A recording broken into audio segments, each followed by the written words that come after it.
Bonjour à toutes et à tous et bienvenue dans ce nouvel épisode de Bien avec soi.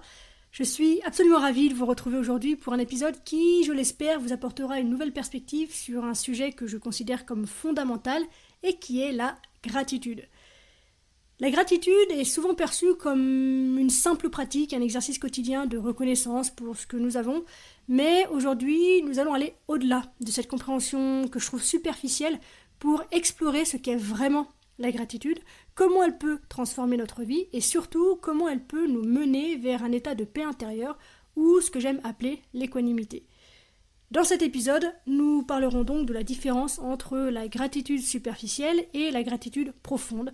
Nous verrons comment la pratiquer de manière plus authentique et je partagerai avec vous quelques outils et exercices pratiques pour intégrer cette gratitude profonde dans votre quotidien. Si le programme vous plaît, alors on est parti. Bienvenue dans Bien avec soi, le podcast conçu pour t'accompagner sur le chemin de la révélation de soi en éclairant tes zones d'ombre pour te permettre de te rencontrer dans ta complétude.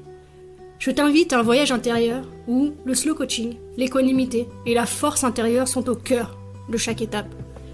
Ici, il n'est plus question de se réparer, mais de se révéler pleinement en embrassant toutes les facettes de ton être. Dans ce podcast, je partage avec toi des réflexions sur le shadow work, la non-dualité, la dépolarisation et l'unité, ainsi que mes propres apprentissages. Mon souhait est de t'offrir un espace de réflexion et de paix pour que tu puisses avancer sereinement vers la liberté d'être toi-même. Je suis Marie Perron, coach spécialisée dans le slow coaching et je suis ravie de t'accueillir dans ce tout nouvel épisode. Je vous propose de commencer par un léger retour en arrière pour vous expliquer quel est mon parcours vers la compréhension de la gratitude telle que j'ai envie de vous la transmettre aujourd'hui. Quand j'étais jeune, j'ai passé plusieurs années à faire du catéchisme. Et je me souviens donc de ces soirées au catéchisme où on apprenait à prier et à remercier Dieu pour tout ce que nous avions. Et une phrase m'a particulièrement marquée, c'est la suivante: peu importe ce que vous faites dans la vie, assurez-vous de compter vos bénédictions avant d'aller au lit la nuit, parce que ceux qui sont reconnaissants pour ce qu'ils ont reçoivent plus de ce pourquoi ils sont reconnaissants. À l'époque, je comprenais cette leçon comme un simple exercice de politesse, dire merci pour les bons moments, les cadeaux, les repas, les liens. Mais en grandissant, cette notion de gratitude a pris une toute autre dimension pour moi. Et donc j'ai commencé à me demander: que signifie réellement être reconnaissante? Est-ce que la gratitude se limite à exprimer un merci lorsque l'on reçoit quelque chose de positif, ou est-ce qu'elle peut aller un peu plus loin? Peut-on ressentir de la gratitude même pour les moments difficiles, les défis, les épreuves que la vie met sur notre chemin? Et cette réflexion a été le point de départ de mon exploration de la gratitude, une exploration qui m'a amené à découvrir qu'il existe en réalité deux types de gratitude, la gratitude superficielle et la gratitude profonde. Alors, qu'est-ce que j'entends par gratitude superficielle?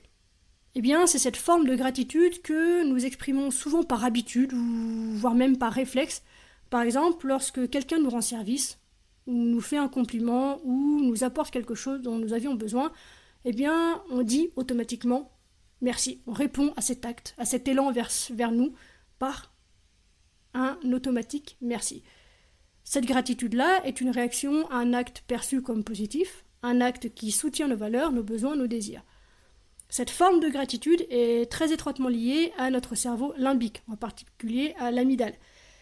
L'amygdale, pour celles et ceux qui ne sont pas familiers avec ce terme, c'est la partie de notre cerveau responsable de nos instincts de survie notamment. Elle nous pousse à rechercher ce qui est agréable et à éviter ce qui est désagréable.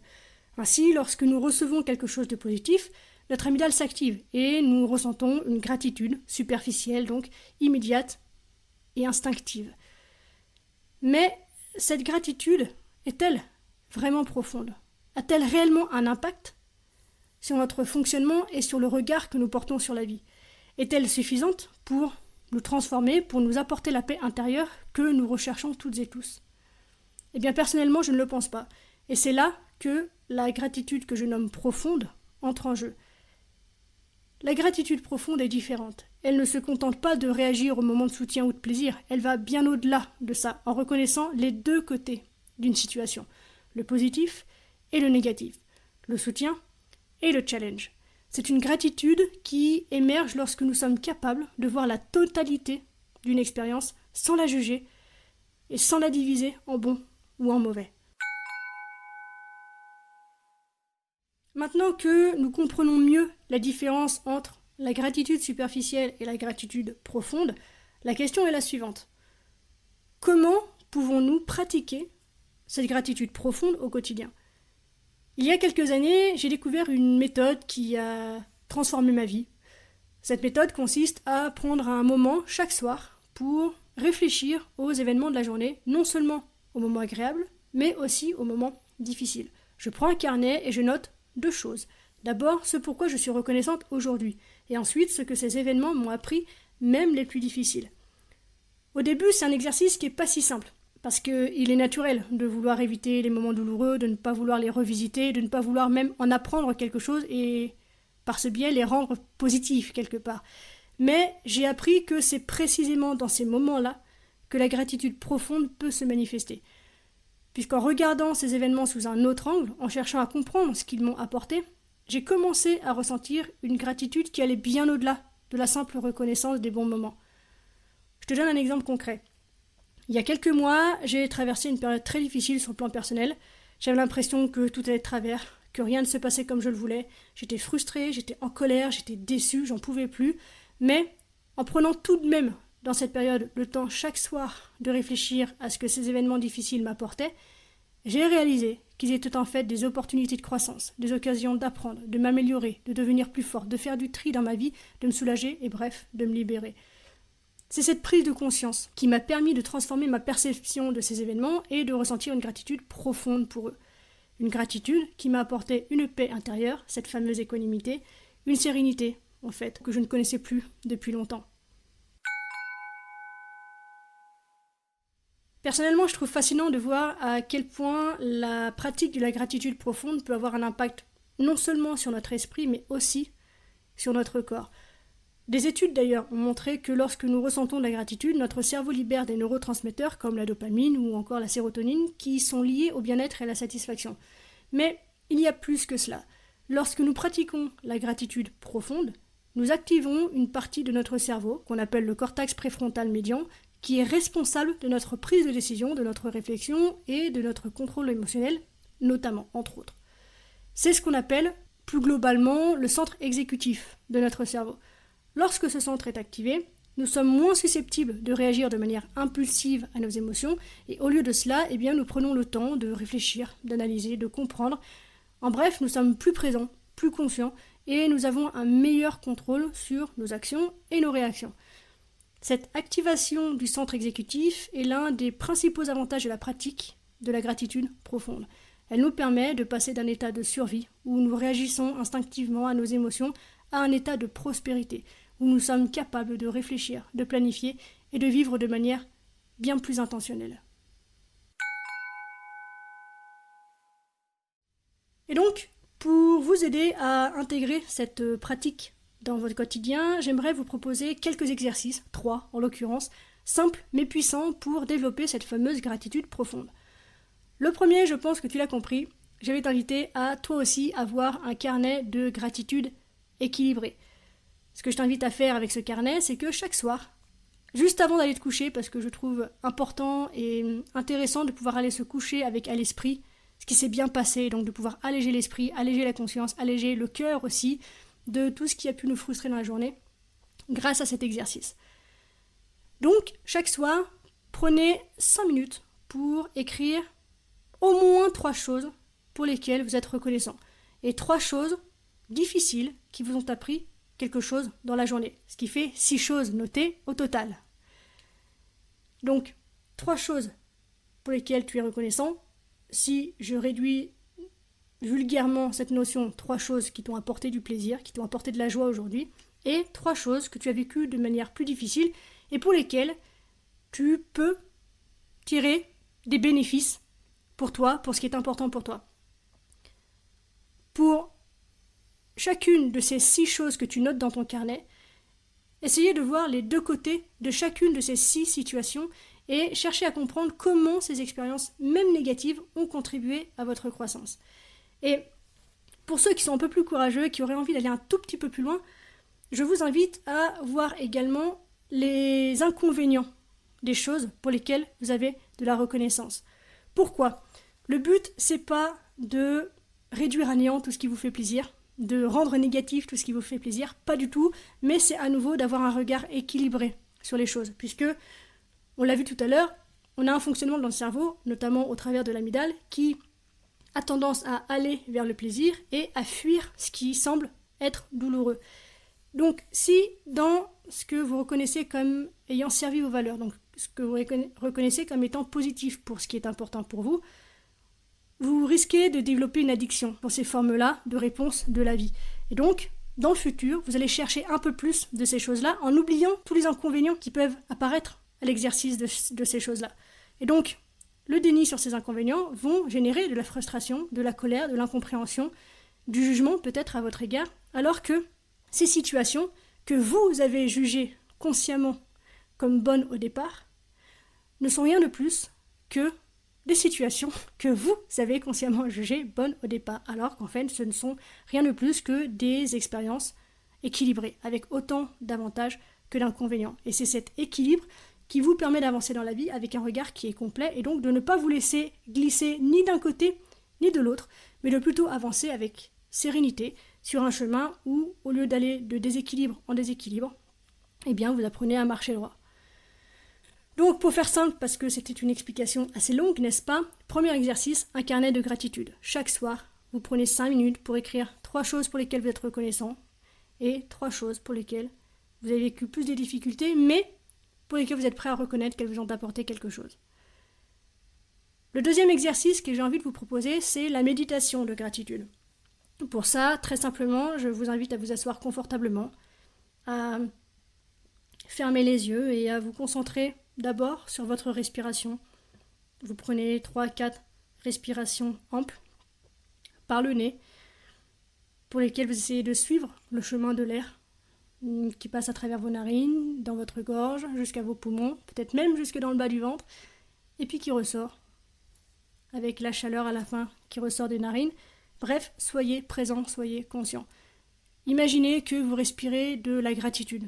À chaque expiration, vous relâchez toute tension ou toute résistance.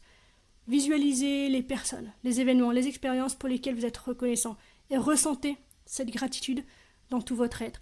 À chaque inspiration, vous vous remplissez de cette gratitude. À chaque expiration, vous vous libérez de chaque tension. Aussi simple que ça. Ça n'a pas besoin de durer 3 ans. 5 minutes de pure conscience dans cet exercice-là, c'est déjà amplement suffisant et vous devriez très vite voir une différence.